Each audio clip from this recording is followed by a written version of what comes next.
Hi everyone, today we are going to create this soft gradient effect in TouchDesigner. I've made a tutorial before around the similar gradient spiral effect, which I will leave the link down below. It walks you through the step-by-step of how to build the effect.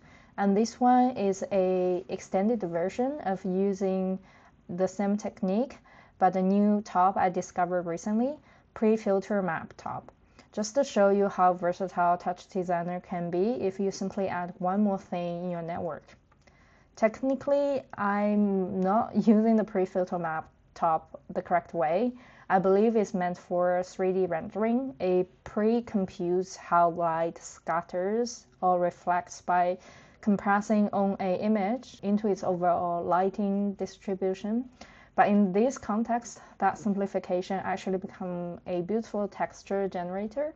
Instead of using it for lighting, I'm feeding a video into it and using the output as the gradient texture. I found this purely by messing around, and I want to share this technique because it's a good reminder of how we actually work as creatives. I think one of the most important things of being creative is putting the effort, doing the practice, but also having fun and messing around. You don't need to be so strict about using every tool the correct way. A lot of times I still found myself totally don't understand how to use TouchDesigner, but if you think in a slightly different angle, those are just tools, and you can define your own rules as long as you understand just enough to play around.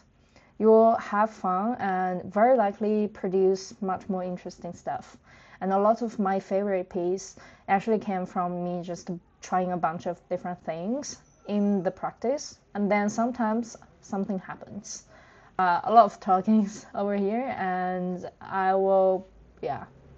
let's jump into the tutorial. We will first look at the final effect, and then I will give you an overview of the network and how I structured it. So let's jump into the visual preview.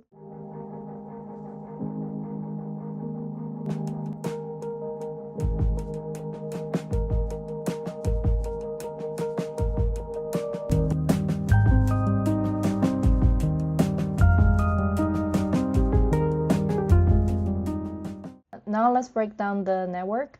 The network divided into three parts. The audio parts are very simple. Audio file in, audio analysis, which is a pre-built component in TouchDesigner, and we only use two things to drive it, the kick and high. Based on the visuals, you might want to change differently, and the idea is we use these two chops to drive the motion, distortion, opacity, color, and the overall dynamics of the visual I'm gonna build on the right. For the visual part, it has two parts. First, we need a box, and then I applied a custom texture to it to give it some colors. And the post-processing, this is where we take the base, the 3D box, and feed it into feedback loops, and using a transform, distortion, displace, lens distort, etc. to give these box a multi-layered texture. The key idea is just to composite different layers together to get this complex, rich, dynamic look. And the new trick, I use the prefilter map top. You can connect any video of choice. Here I'm just load a random one, and it will remove all the details and extract only the light distribution of it. So visually this becomes gradients and moving gradients. How awesome is that? Now let's break down the network. First, add the audio of choice and connect it to audio analysis, which is a pre-built component in TouchDesigner. Connect it to an info, so you get the basic info of the song, and then audio device out, so you can hear the music. Then connect it to a now. We need to grab the high and kick detection. This is only tool I'm using for my visuals. You can change based on your needs. Connect it to now, change the name for clarity, and then here connect it to a mask. Change the range from 0 to 1 to a range I need to drive the visuals. And then I rename this one to opacity because I'm using this to drive the opacity. That's the audio part. For the visual part, we need a box SOP, and I'm using the LFO to drive the vertical position of the box. Then connect it to a noise. Change the parameter so that you have a different dynamic look. and then connect it to a geometry, camera, render, constant to the normal things you need for the render. And now we give a texture to our constant by using a noise. And to animate the noise, I'm using LFO again. Lower down the frequencies and change the range. I'm changing the offset here. You can also animate other parts of the parameters to change the colors. Then connect it to a displace and using the height to drive the position as a texture for the constant. Now we have these box with different colors. We go ahead for the post-processing where I add a background color with the transform and then feed it into a feedback loop. For the feedback loop, I'm using a level, using the high to, actually using the kick to drive the opacity. And then you can change the scale of the box. So you have this trailing effect and then compose together. So it looks like this. After that, I'm just adding lens distort, using again the high to drive it and compose again.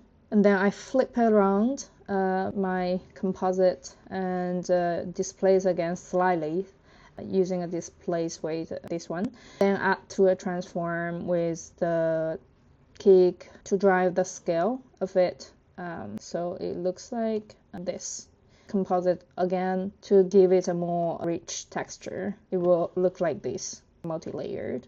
After that, I add a blur and composite again and add a constant to switch around. Normally I add a constant and a switch using the kick or high to switch around between these two to give it a more dynamic look.